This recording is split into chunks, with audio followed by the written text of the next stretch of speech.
Di para sahabat itu, kaum muslimin, yang terbayang bagi mereka itu adalah infak, yang terbayang bagi mereka adalah sebuah kebahagiaan, keselamatan di akhirat yang kekal dan abadi di sisi Allah tabaraka wa taala. Semua kita boleh klaim sekarang, kamu cinta Nabi, cinta Ustaz. Cinta Nabi, cinta Ustaz. Termasuk saya, cinta Nabi, cinta. Dapat tahunya besok di akhirat. Maka apa kata Nabi sallallahu alaihi wasallam? Amalur rajuli biyadih. Penghasilan yang terbaik adalah pekerjaan yang dilakukan oleh seseorang dengan tangannya sendiri. Wa kullu bai'in mabrur, dan setiap jual beli yang mabrur. Ini aktivitas ini membantu saya di akhirat atau akan menyulitkan saya di akhirat? Kalau seandainya perbuatan itu ternyata akan menyulitkan kita di akhirat kelak, tinggalkan perbuatan itu.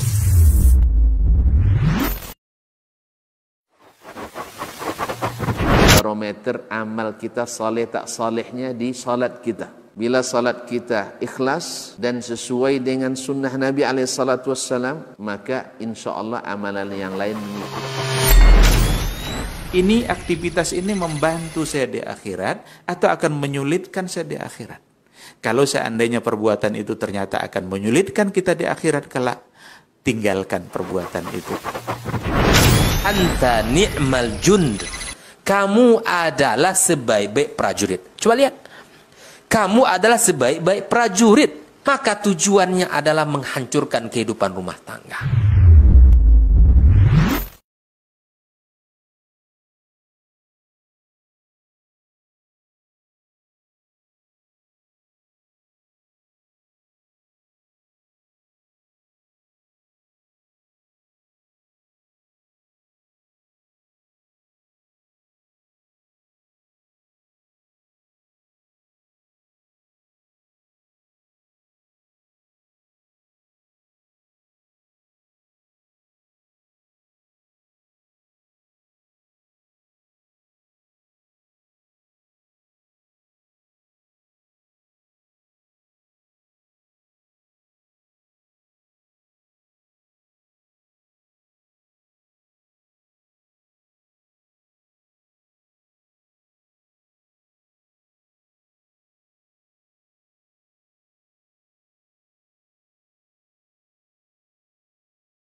Bismillah.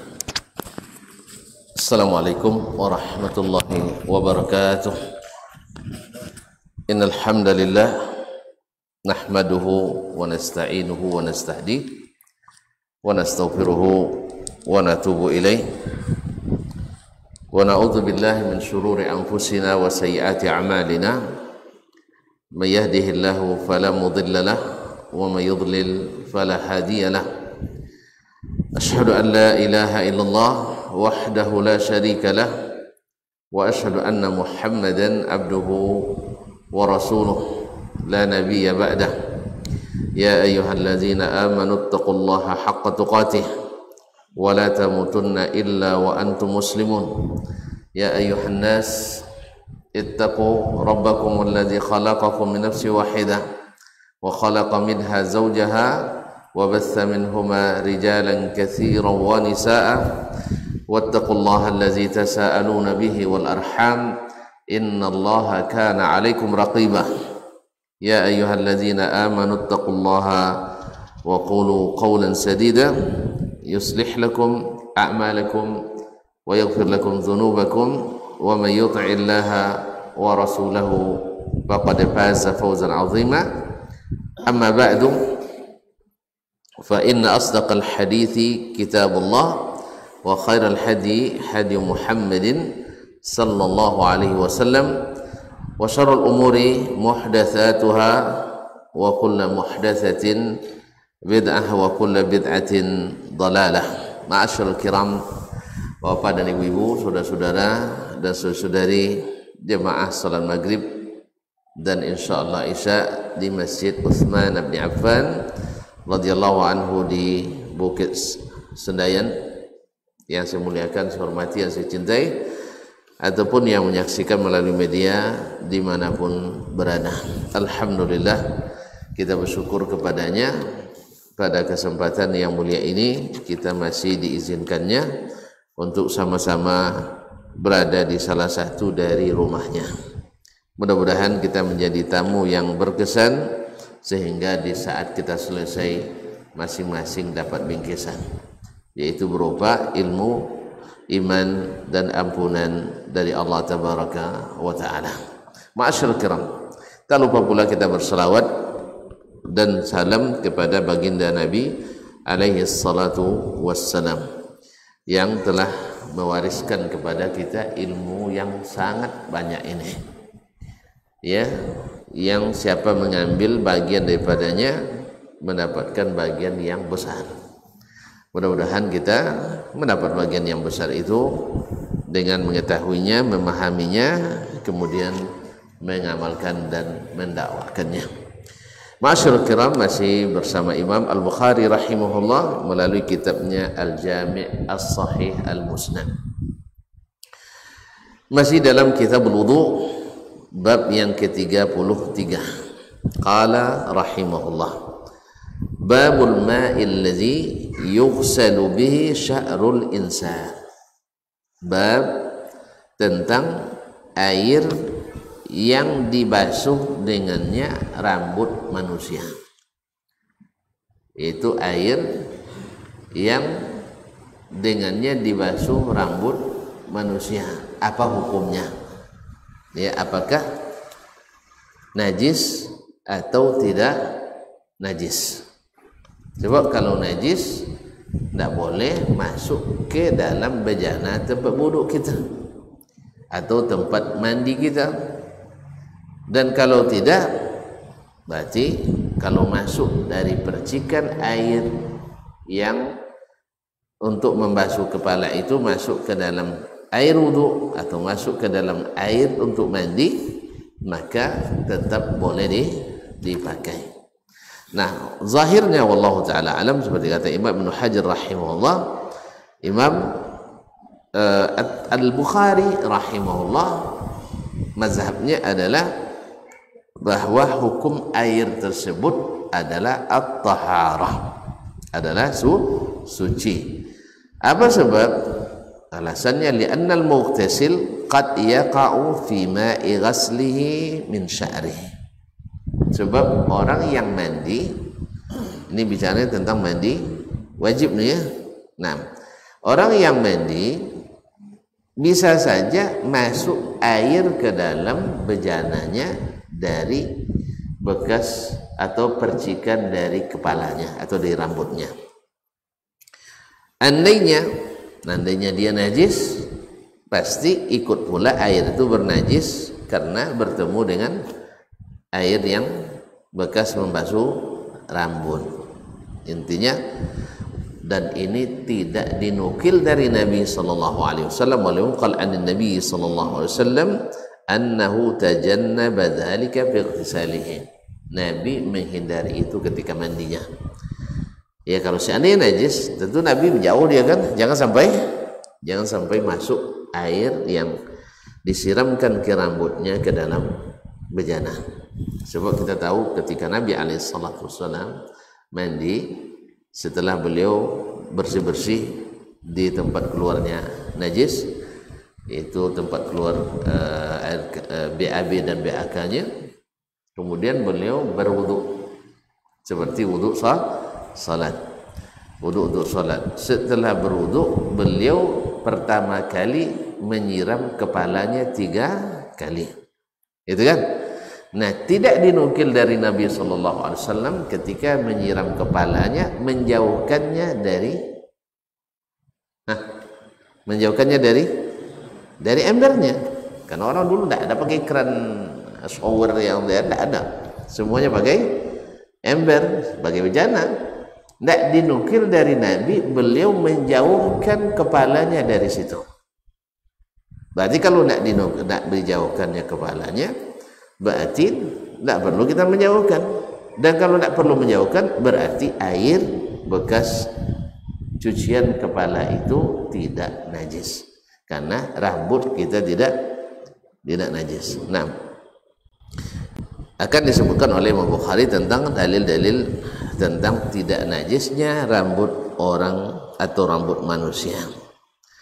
Oleh sebab itu ini ini menjadi bukti bahwa pendapat jumhurul ulama dalam hal ini inilah yang menunjukkan sucinya air yang datang atau jatuh dari rambut kepala seseorang yang mandi. Ma'asyal kiram, ini juga pendapat Imam Asy-Syafi'i rahimahullah dalam pendapatnya Al-Qadim yang dulu ketika beliau masih di Irak. Wa nassa alaihi fil jadid aidan, dan ini pula yang dinaskannya dalam Al-Jadid. Itu dalam pendapatnya ketika beliau sudah di Mesir. Itu Imam Syafi'i kan punya qaulun qadim, punya qaulun jadid. Naam, wa sahahu jama'atun min ashabihi wa hiya tariqatul khurasaniyyin. Dan disahkan oleh banyak atau jamaah dari murid-murid Imam Syafi'i rahimahullah dan para pengikutnya, dan ini adalah tariqatul khurasaniyyin. Sedangkan sebagian lagi dari kalangan ulama Irak yang mengikut mazhab Syafi'i mengatakan air itu najis. Nah, air itu najis. Tetapi dalil jumhur dalam hal ini lebih kuat. Wastadalla al-musannifu ala taharati binazar min hadis al-marfu. Imam Al-Bukhari akan membuktikan dengan dalil hadis Nabi SAW bahwa rambut itu tidak najis. Kalau tidak najis, airnya tidak najis.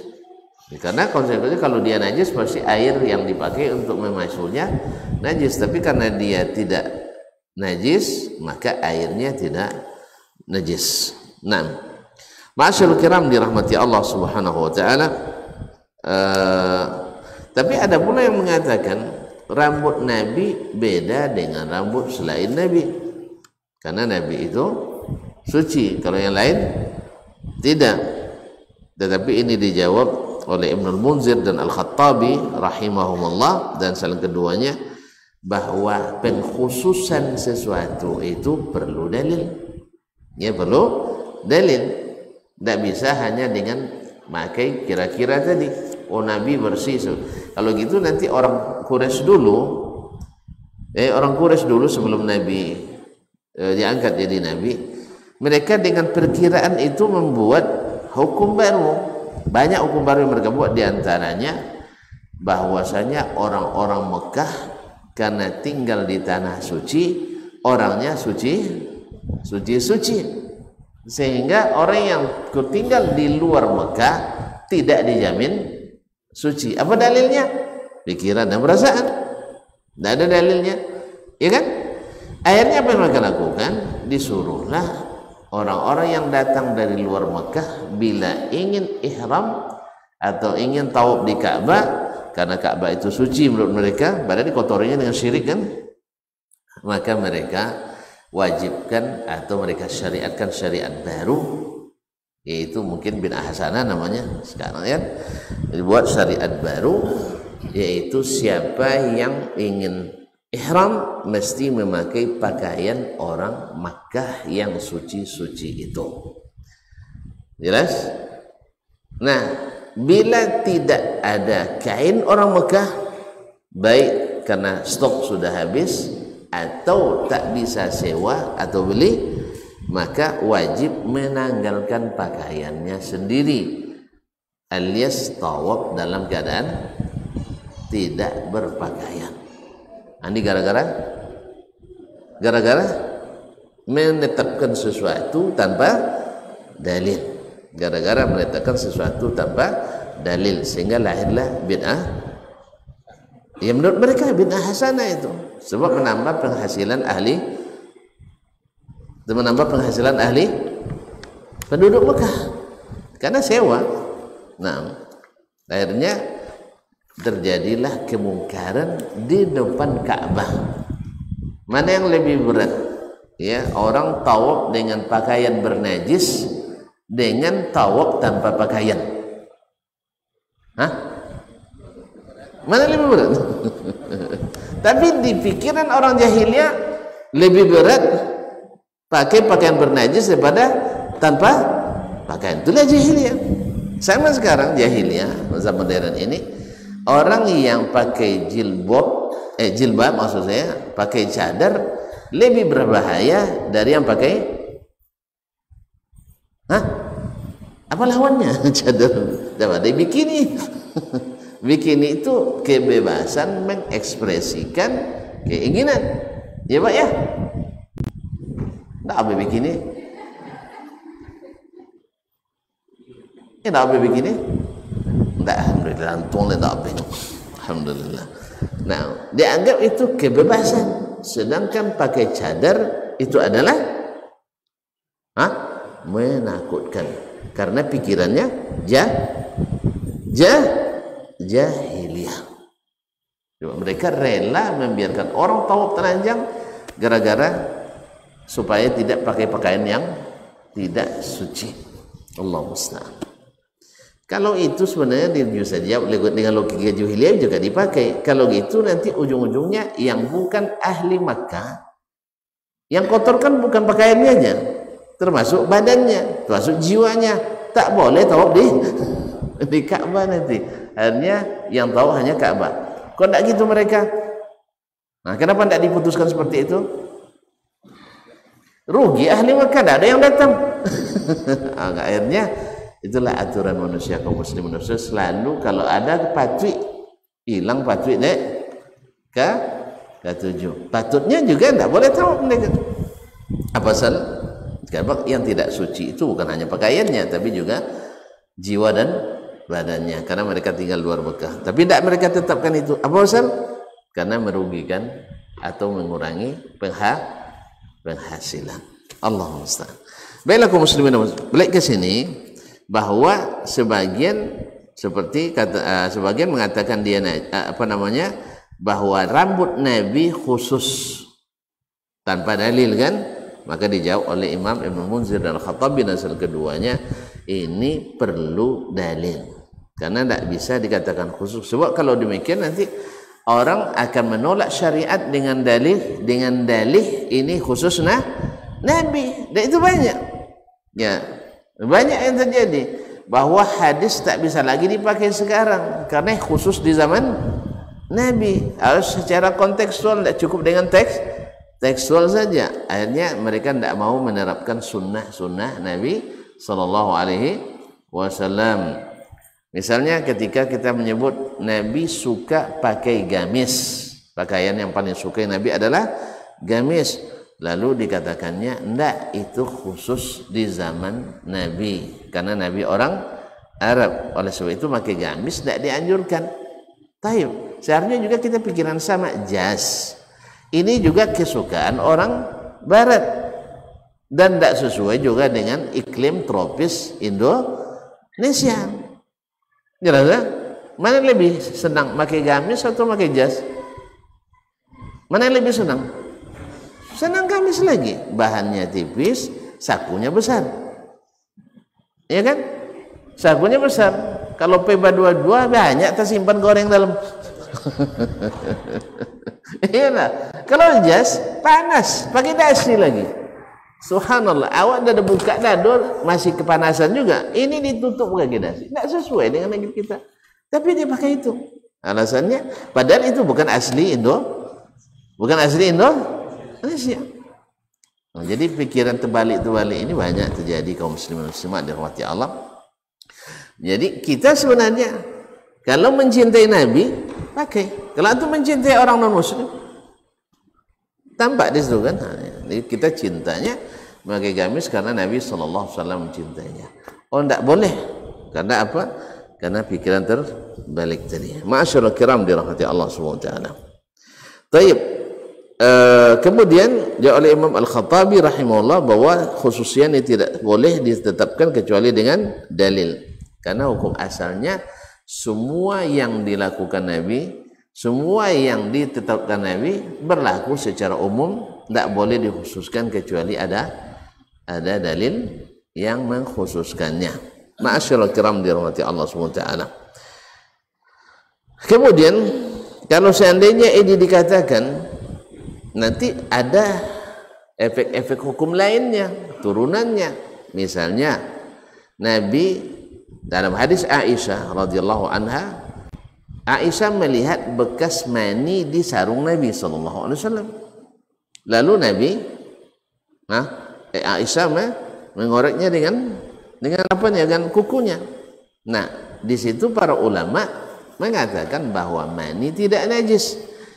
Nanti dia jawab lagi oleh yang lain nanti, dan ini tidak ada dalam mazhab Imam Asy-Syafi'i rahimahullah, bahwa kalau jawab itu berarti ini khusus untuk Nabi saja, sedangkan yang lain najis. Dan ini tidak ada yang mengatakan dalam mazhab, dan banyak lagi turunan-turunan yang lain yang mengatakan itu.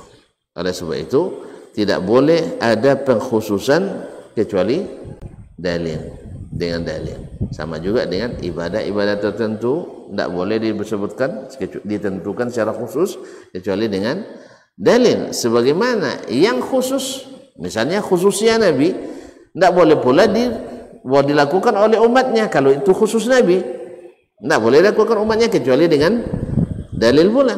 Demikian juga ibadah yang dikatakan Nabi secara umum tidak boleh dikhususkan kecuali dengan dalil. Dan ibadah yang dikhususkannya tak boleh pula diumumkan kecuali dengan dalil. Jelas tak? Nah.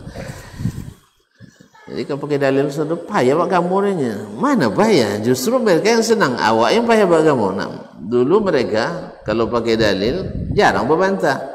Awak kalau pakai dalil suka berbantah. Allah musta'an. Kaum muslimin dan muslimat dirahmati Allah SWT, wal haqqu hukmu jami'il mukallafin bil ahkam at-taklifiyah illa fi ma khassa bid dalil. Dan hukumnya pada asalnya adalah sama dengan hukum semua orang yang mukallaf, dan tak ada yang boleh dikhususkan kecuali ada dalil. Lalu dikatakan oleh Ibnu Hajar rahimahullah, wa qad takatharatil adillatu ala taharati fadlatihi wa addal a'immatu dzalika min khasa'isih. Dan banyak sekali dalil yang menunjukkan bahwa fadlatihi, yaitu sisa-sisa atau bekas-bekas Nabi alaihi salatu wassalam, baik liurnya, keringatnya dan sebagainya, itu adalah suci. ala taharati fadawatihi wa addal a'immatu dzalika fi khasaisih, dan para ulama menganggap itu sebagai khususan Nabi sallallahu alaihi wasallam dalam kekhususannya. Fala yultafatu ila mawqa' bi kutubi katsir min asy-Syafi'iyyah mimma yukhalifu dzalika faqad istaqarra al-amru baina a'immatihim 'ala al-qawl bit-taharah wa hadza kulluhu fi sya'ril adami. Dan tidaklah dipandang apa yang terdapat dalam banyak buku Syafi'iyah yang mengatakan tidak sucinya, sebab sudah tetap di dalam perkataan para imam mereka bahwasanya rambut itu adalah suci. Nah, kaum muslimin dan muslimat dirahmati Allah Subhanahu wa taala. Kemudian Imam Al-Bukhari rahimahullah taala melanjutkan, wa kana Atha la yara bihi ba'san ay yuttakhadha minha al-khuyut wal hibal. Oleh sebab itu Atha ibn Abi Rabah rahimahullah, Atha bin Abi Rabah rahimahullah, salah seorang imam di tabi'in, mengatakan tidak apa-apa rambut itu, maksudnya rambut orang yang haji. Sebab Atha itu muftinya musim haji di masa pemerintahan pemerintahan Harun Ar-Rasyid atau selainnya, atau Abdul Malik bin Marwan, saya lupa. Dia tidak bolehkan satu pun ulama berfatwa di musim haji kecuali Atha bin Abi Rabah, ulama besarnya di Mekah pada waktu itu. Jadi kalau masalah haji di musim haji hanya dia yang boleh berfatwa, yang lain tidak boleh. Masya Allah, hebat tuh. Nah, maka beliau mengatakan rambut orang yang tahallul, kan setiap tahallul selesai haji rambutnya dipotong atau dicukur. Maka Imam Atha mengatakan boleh digunakan untuk membuat tali atau benang-benang. Atau buat donat guys. Nah, kaum muslimin dan muslimat dirahmati Allah.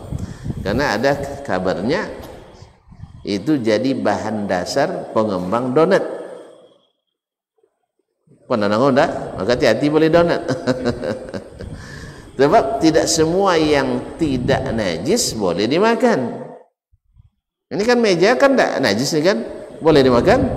Ya enggak. Kara najis enggak boleh dimakan? Ya enggak. Nah, rambut kita bicara tentang masalah najis tidak najis, bukan masalah boleh tidak boleh dimakan. Nah, sebagian menjadikannya sebagai pelunak donat. Ya, saya tidak tahu donat apa. Carilah sendiri. Ada sebagian mengatakan itu. Ya. Makanya kalau nak beli donat, nggak boleh perlu tanyakan, kau pakai abu kan? Awak jangan kan buat bahan pakai donat lepas bos buat soleh dalam nasi bahasa yang sedoge dulu. Kak bini kena wangi sudah itu. Padahal abu lah berhasil lah bila kuman kan. Lah kan apa jarang loh. Lah ngelagak. Nah, tapi begitu kita. Ya Pak. Bahkan ada cerita dulu orang preman-preman setu masuk waktu tua dulu. Nah, makan dia mau makan. Nya ndak apa pitira. Nak legend bayu ambil bawa tak dalam nasi tu dah. Sudah tu yang bawa pelayan. Kamangnya apa Pak? Nasi yang bawa dan bayu nya. Ada macam itu Pak. Saya turun waktu tua dulu. Nah, ada dulu tak ada kan? Ada ya buat. Cita. Ada dulu tu. Masyarakat kiram dirahmati Allah SWT. Jadi beliau mengatakan selama berarti dengan fatwa itu dipahami mafhumnya bahwa rambut bekas jemaah haji kan banyak tuh. Kan banyak. Ya kalau apalagi sekarang.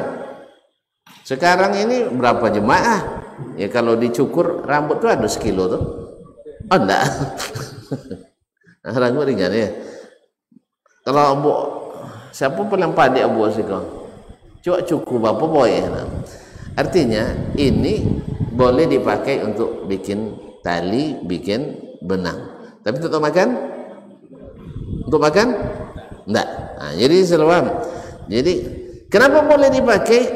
Kalau boleh digunakan berarti tidak najis. Sebab kalau najis tentu tidak boleh digunakan.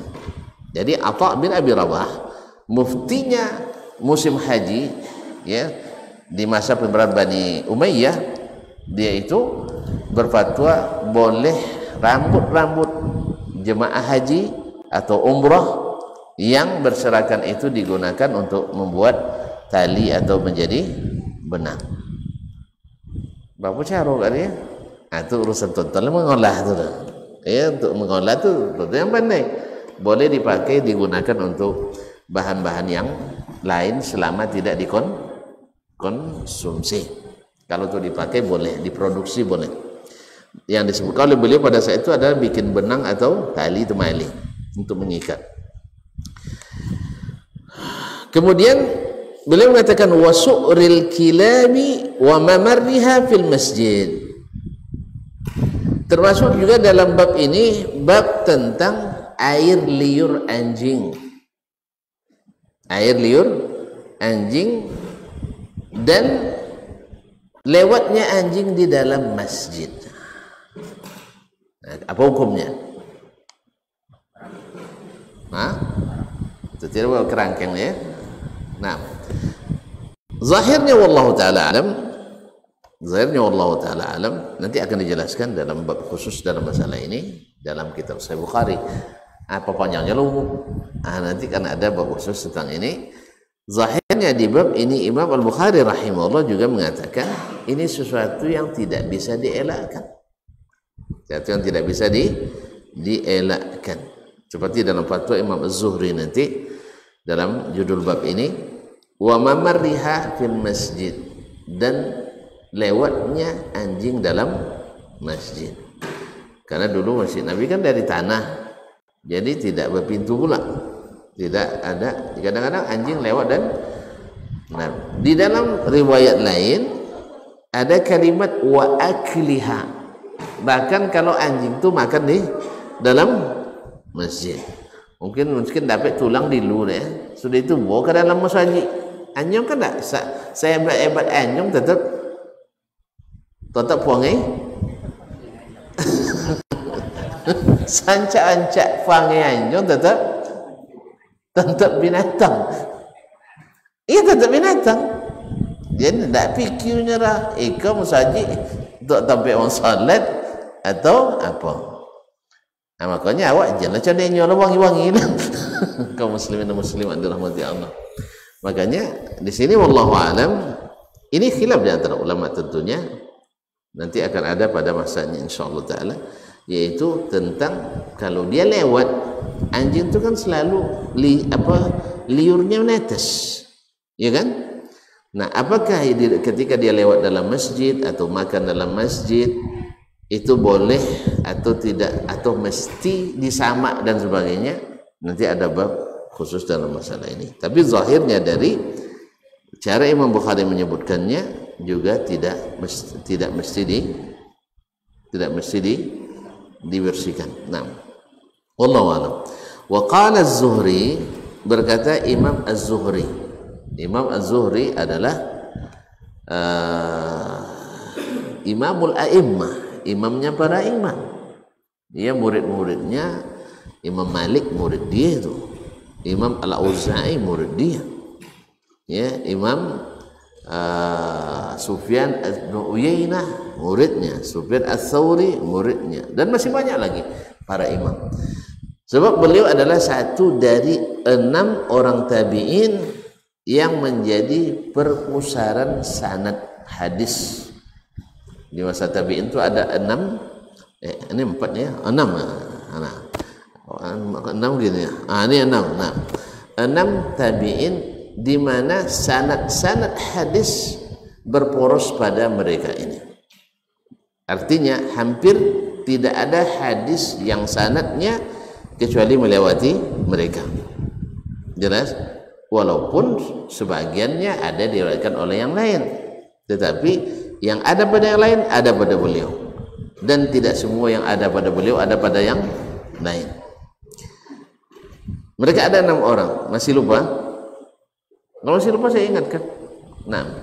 1 Az-Zuhri, yaitu Abu Bakar Muhammad ibn Muslim ibn Ubaidillah ibn Abdullah ibn Amr ibn Hisham ibn Shihab Az-Zuhri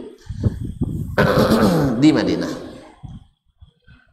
2 Qatadah ibn Di'amah As-Saddusi di Basrah. 3 Amru ibn Dinar Al-Makki di Makkah. 4 Yahya ibn Abi Kathir Al-Yamami thumma Al-Basri di Basrah. 5 Abu Ishaq Amru bin Abdullah bin Amr As-Sabi'i di Kufah. Kemudian Sulaiman bin Mahran Al-Kahili Abu Muhammad Al-Kufi Al-A'mash juga di Kufah. Ini 6 orang yang merupakan poros perputaran sanad hadis di masa tabi'in, dan yang paling di atas di antara mereka semua adalah Imam Az-Zuhri rahimahullah, sebab di samping hadis dia juga seorang faqih, mufti di masa itu. Beliau adalah orang yang dapat kemuliaan mengumpulkan hadis secara besar-besaran atas perintah Khalifah Umar bin Abdul Aziz rahmatullahi alal jami'. Dah tahu siapa dia? Kalau dah tahu siapa orang, tahu kita nilai perkataannya. Itu maksudnya disebutkan tadi, yang digelar dengan Amirul Mukminin bil Hadis. Qala wa qala Az-Zuhri, berkata Imam Az-Zuhri, idza walagha fi ina'in laysa lahu wudu'un ghairuhu yutawadda'u bihi. Apabila anjing itu menjilat tempat wudunya, air yang dia pakai, wudu itu air yang dipakai untuk wudu, lalu dijilat oleh anjing dan dia tidak punya air kecuali itu, nah gimana hukumnya? Tanya ke Imam Zuhri tadi. Ya, yutawadda'u bihi, tetap boleh dipakai untuk berwudu, tapi dengan syarat tidak ada yang lain. Khilaf juga nanti di antara para ulama, sebab ya yang lain mengatakan ini kan najis mughalladhah, najis yang berat, ya harus disama, masa dipakai untuk berwudu, dipakai untuk berwudu. Tapi Az-Zuhri melihat dari bab ini karena tidak ada air wudu selain itu, maka boleh dipakai berwudu. Nah, pendapat Zuhri ini dikomentari oleh seorang faqih yang juga ahli fikih dan hadis besar, yang menjadi perpustakaan fatwa pula di zamannya. Di zaman beliau ini ada beberapa orang ulama yang menjadi rujukan fatwa umat Islam di dunia waktu itu. Salah satunya Imam Ats-Tsawri di Kufah, Imam Al-Auza'i di Syam, Imam Malik di Madinah, Imam Lais ibn Sa'd di Mesir, kemudian Imam Sufyan bin Uyainah di Makkah. Mereka ini adalah rujukan untuk fatwa pada zaman itu.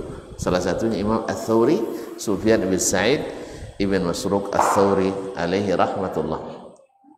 Ma'asyal kiram, apa komentarnya terhadap pendapat Az-Zuhri ini? Hadzal fiqhu bi'ainihi, inilah sebenarnya fikih. Inilah sebenarnya fikih. Artinya apa? Air wudu enggak ada, yang ada hanya itu. Kemudian dijilat oleh anjing, maka dipakai untuk berwudu.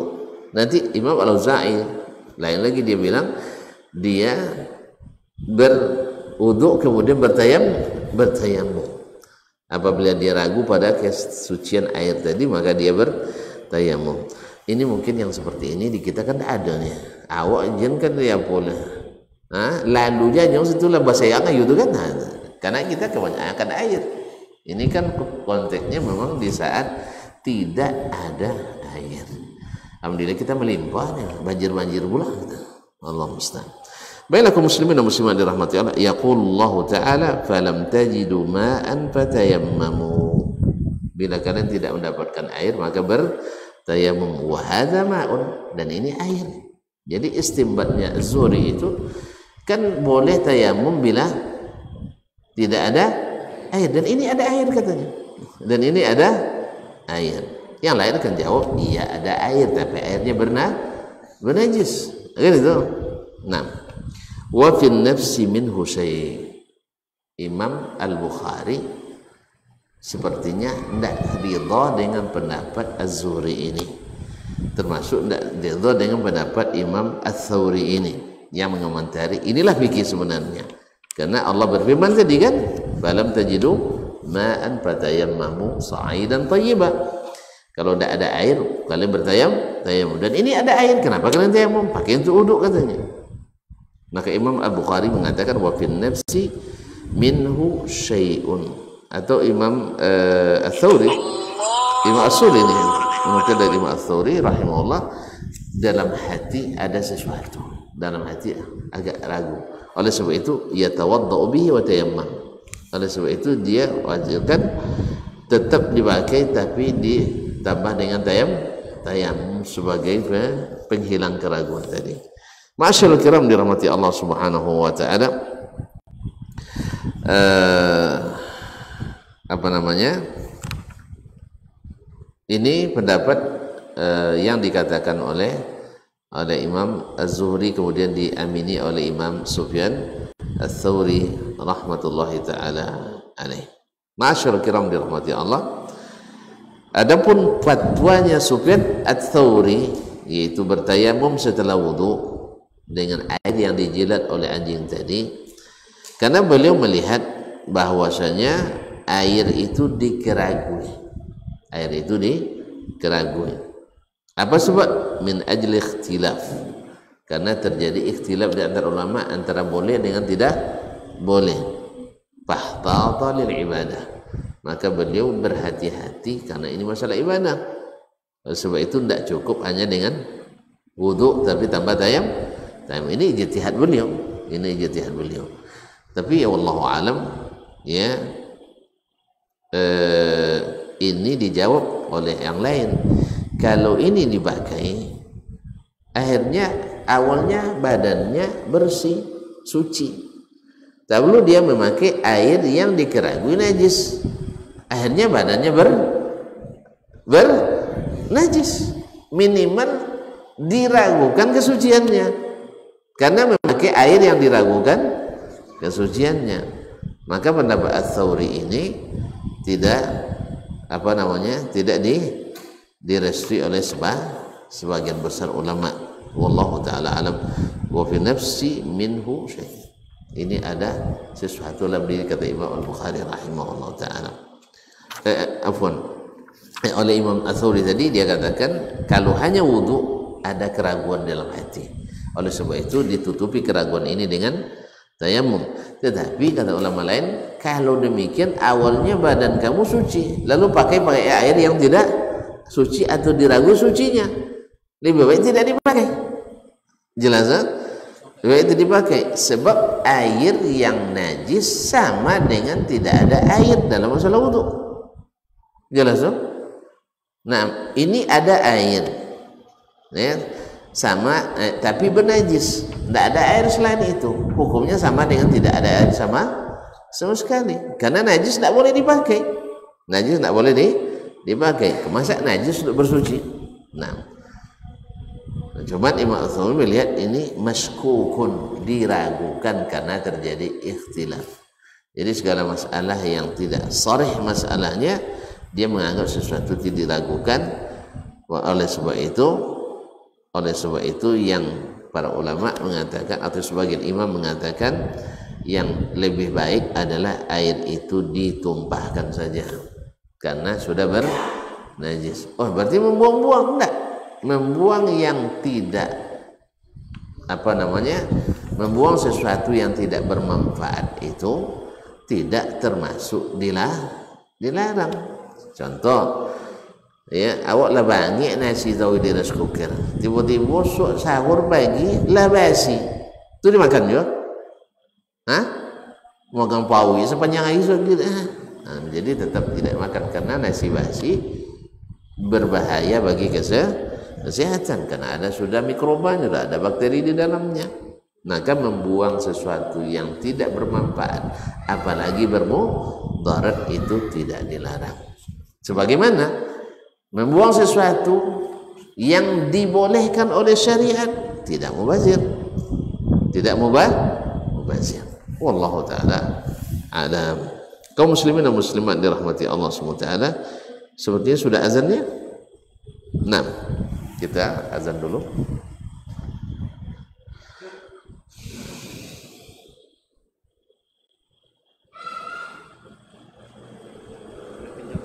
Oh, pakai pinjam. Baik. Kali baliknya.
Kaum muslimin dan muslimat dirahmati Allah SWT.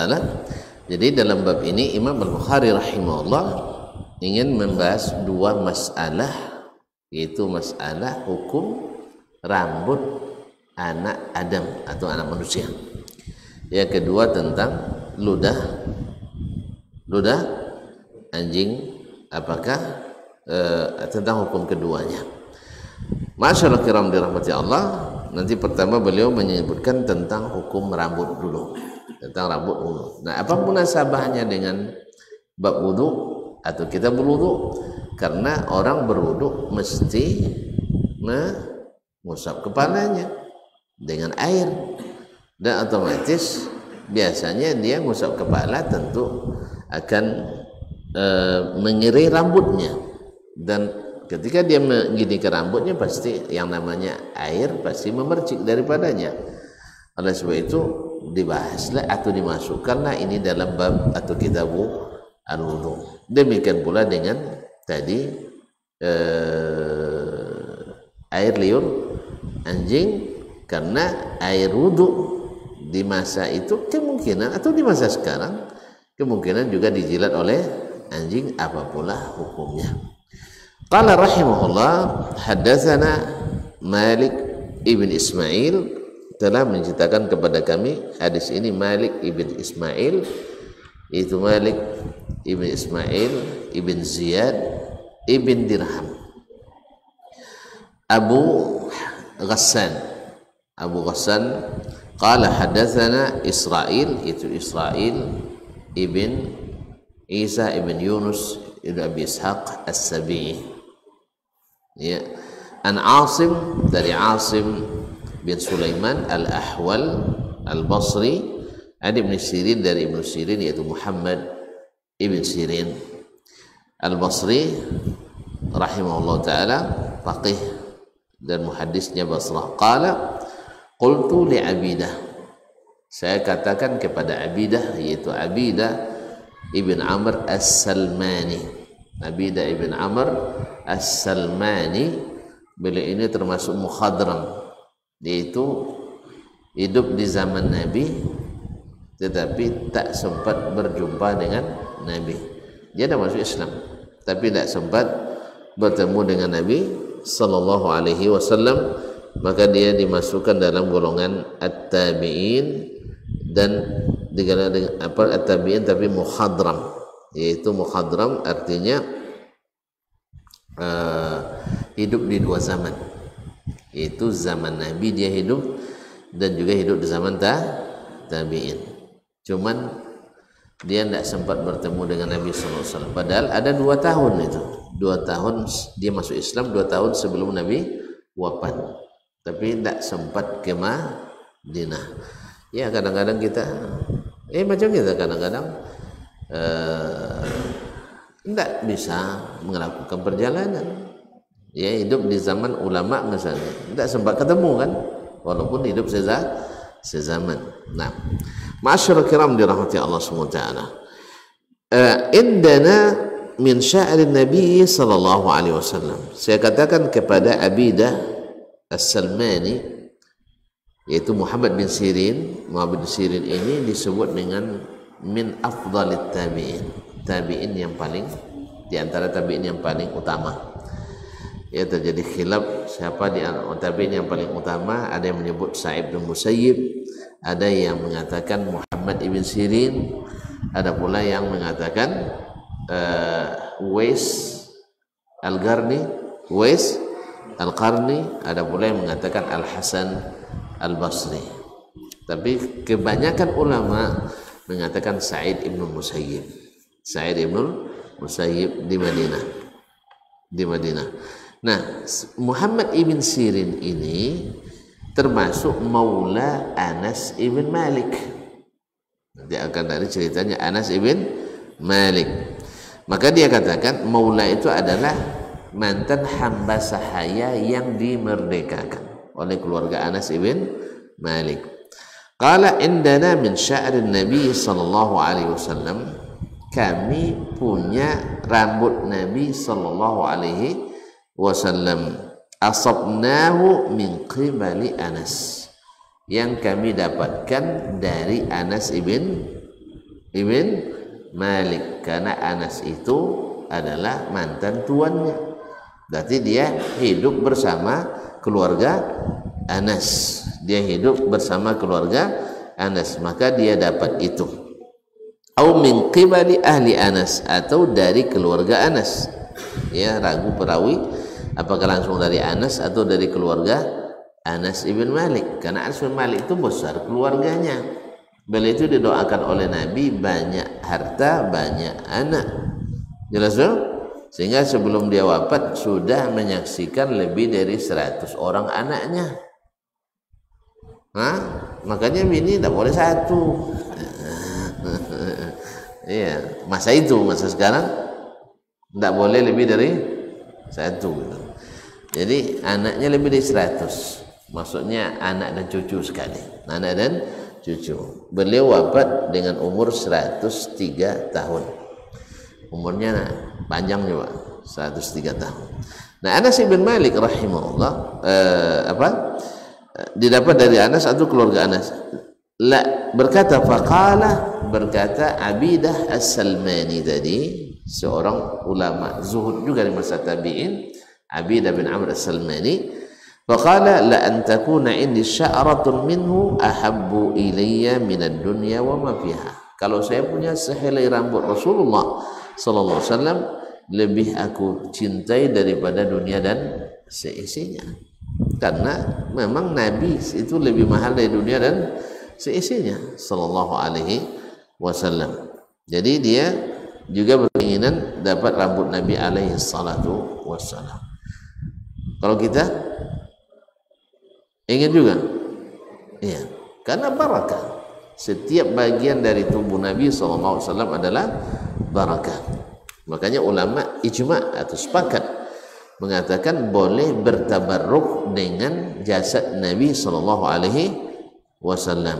Dan terjadi khilaf dengan selain Nabi SAW. Dan yang sahih insyaallah adalah ini khusus untuk Nabi SAW. Selainnya tidak disyariatkan bertabarruk dengan anggota tubuhnya. Jelas? Ada khilaf syadid dalam masalah ini. Kalau hari ini yang tak membolehkan tabarruk dianggap Wahabi. Dia kalau yang boleh kan berarti babi-abi. Kaum muslimin dan muslimat dirahmati Allah.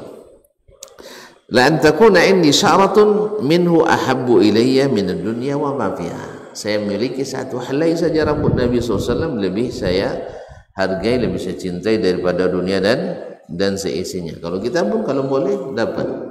Ya, cuma oleh sebab itu sebagian orang banyak pula yang membuat mengklaim punya rambut Nabi SAW. Tapi untuk lemu kadang itu sana. Ya, untuk lemu kadang. Dan kita tidak tahu apakah sampai hari ini masih ada. Kalau di Turki ada museum, ada rambut Nabi, tapi tidak tahu panjangnya bermeter-meter.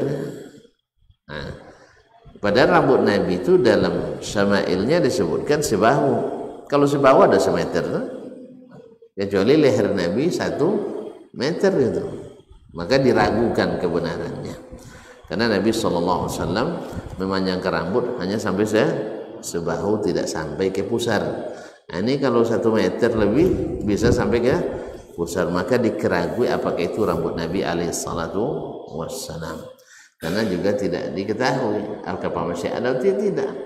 Dan yang mengatakan itu tidak jelas silsilahnya dari siapa ke siapa. Wallahu taala alam.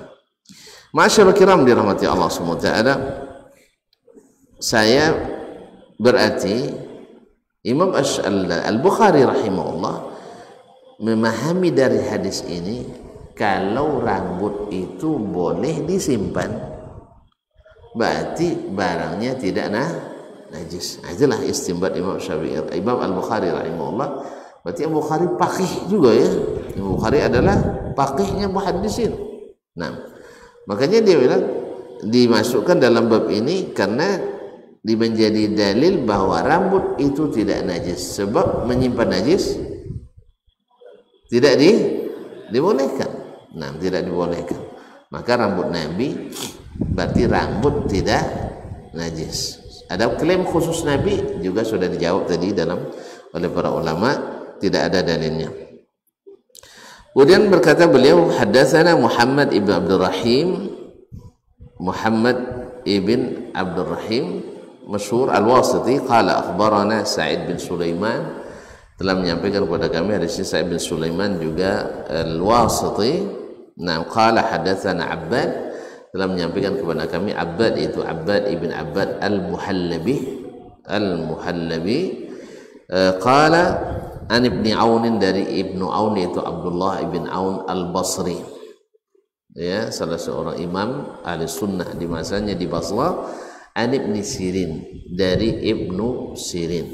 Ini sebenarnya Imam Al-Bukhari sanadnya di sini seperti disebutkan oleh Ibnu Hajar nazil, sebab dia mendengar dari syekhnya, dari dari jalan. Dia sebenarnya Sa'id bin Sulaiman ini juga gurunya Imam Al-Bukhari rahimahullah. Dia sekarang mengharapkan daripadanya dengan perantara. Bahkan beliau juga meriwayatkan dari murid-muridnya atau dengan yang setara dengan Abbad bin Abbad Al-Muhallabi. Qala an Ibnu Sirin, dari Ibnu Sirin rahimahullah, an Anas, dari Anas bin Malik radhiyallahu taala anhu, anna Rasulullah sallallahu alaihi wasallam lamma khalaqa ra'sahu kana Abu Talha awwala man akhadha min sya'rihi. Yaitu Anas menceritakan ketika Rasulullah SAW bercukur di haji wada. Ini di haji wada kisahnya, yaitu orang yang pertama mengambil rambut Nabi. Ketika Nabi bercukur itu, yang pertama mendapatkan rambut Nabi itu ada Abu Talha. Kenal Abu Talha? Suami dari ibunda Anas, yaitu Ummu Sulaim. Tapi bukan ayah Anas, karena ayah Anas Malik ibn Nadhr, tapi ayah soboknya. Itu ayah soboknya, ayah tirinya. Tapi sebaik-baik orang untuk sebaik-baik suami untuk sebaik-baik istri. Abu Talha ketika turun ayat lan tanalul birra hatta tunfiqu mimma tuhibbun, kalian tak dapatkan kebaikan sampai kalian infakkan yang paling kalian cintai di harta kalian. Langsung dia datang ke Nabi sallallahu alaihi wasallam, ya Rasulullah, harta saya yang paling saya menjadikan favorit adalah Bayruha, yaitu kebun kurmanya yang lebat dan subur, itu yang paling dia cintai. Maka dia katakan, ini saya fi sabilillah, untuk diinfakkan fi sabilillah. Lalu Nabi sallallahu alaihi wasallam katakan, ara an tada'aha fil qurba, baiknya kau letakkan wakaf itu untuk karib kerabat. Akhirnya jadilah itu wakaf untuk karib kerabat Abu Talha radhiyallahu taala anhu, atau kerabat Nabi alaihi salatu wasallam. Yang jelas dia infakkan langsung, ini cepatnya itu para sahabat itu, kaum muslimin dan muslimat dirahmati Allah. Nah, Abu Talha adalah yang pertama mendapatkan itu. Wallahu taala alam. Abu Talha ini kan suami Ummu Sulaim, dan Ummu Sulaim ini adik atau adik-beradik dengan Ummu Haram Al-Ansari Al-Khazraji. Banyak hadis mengatakan Nabi kadang tidur di rumah Ummi Sulaim, dan ada hadis dia tidur di rumah Ummi Haram. Ya, terjadi khilaf, ya, sebagian yang hatinya berpenyakit akan lain komentarnya, dan yang jahil juga tidak kalah juga lain komentarnya. Tapi Syekh Ali bin Abdullah Sayyah dari King Saud University membuat penelitian tentang hadis tersebut Ummi Haram, maka dia dapatkan bahwasanya Ummi Haram itu adalah bibi sepersusuan Nabi sallallahu alaihi wasallam. Bibi sepersusuan Nabi. Karena ibunda Nabi dulu dari mana? Dari Madinah. Dari Bani apa? Mulai lupa.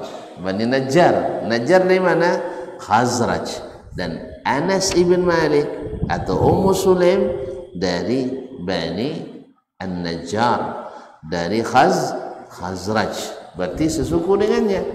Maka ibunda Nabi dulu sepersusuan dengan mereka, sepersusuan dengan mereka, sehingga mereka adalah mahram Rasulullah sallallahu alaihi wasallam. Maka kalau ketemu nanti hadis Nabi tidur di rumah Ummi Haram.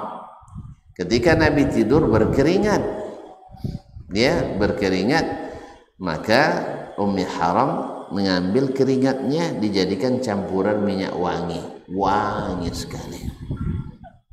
Jadikan campuran minyak wangi, lebih wangi dari yang asli. Masya Allah.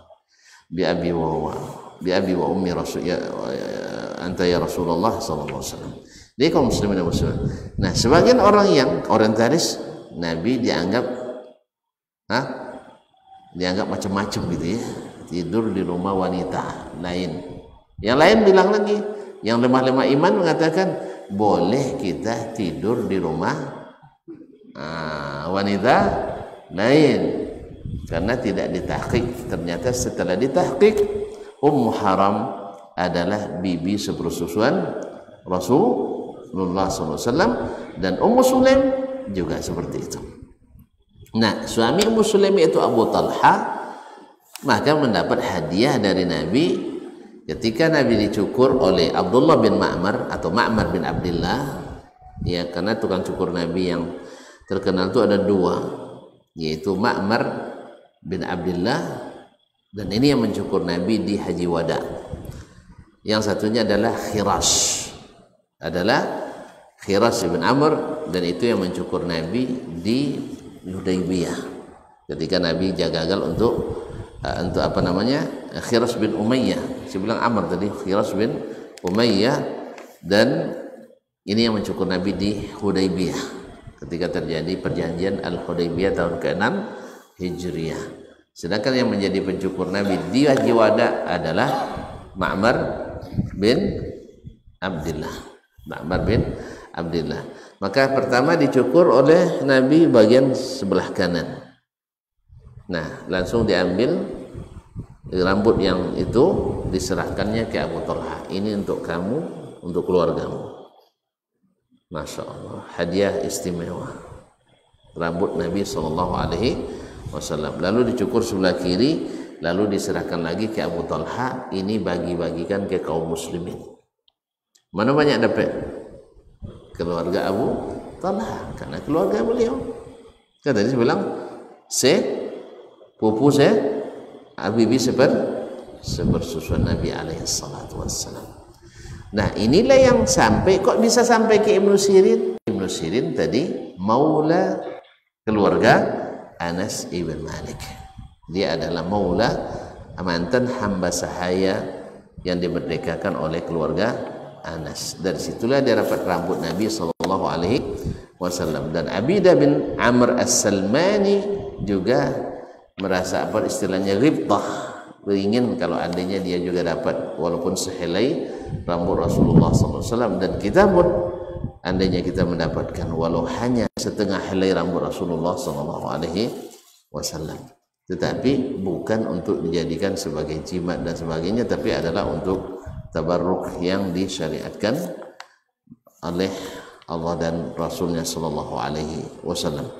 Barangkali di sini dalalahnya terhadap bab ini jelas bahwa rambut itu tidak najis. Oleh sebab itu air yang digunakan untuk membasuh rambut otomatis tidak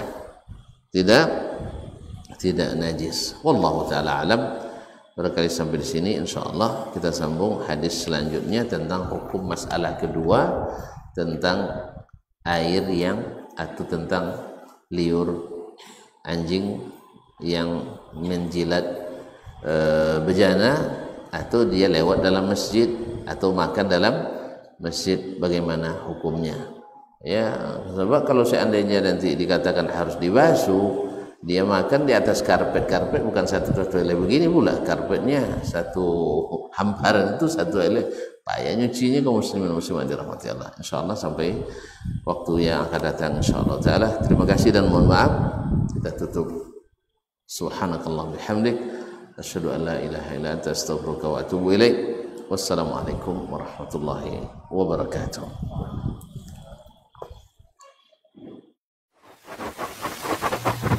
barometer amal kita saleh tak salehnya di salat kita. Bila salat kita ikhlas dan sesuai dengan sunnah Nabi SAW, maka insya Allah amalan yang lain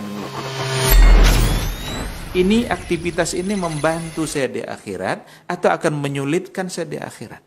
Kalau seandainya perbuatan itu ternyata akan menyulitkan kita di akhirat kelak, tinggalkan perbuatan itu.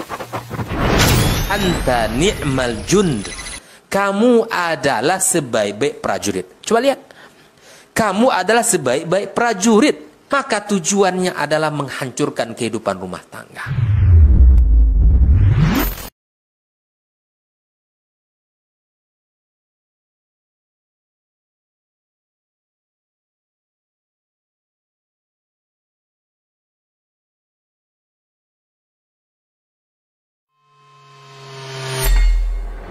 Di para sahabat itu, kaum muslimin, yang terbayang bagi mereka itu adalah infak. Yang terbayang bagi mereka adalah sebuah kebahagiaan, keselamatan di akhirat yang kekal dan abadi di sisi Allah Tabaraka wa Ta'ala. semua kita boleh klaim sekarang. Kamu cinta Nabi? Cinta Ustaz. Cinta Nabi? Cinta Ustaz. Termasuk saya. Cinta Nabi? Cinta. Kapan tahunya? Besok di akhirat.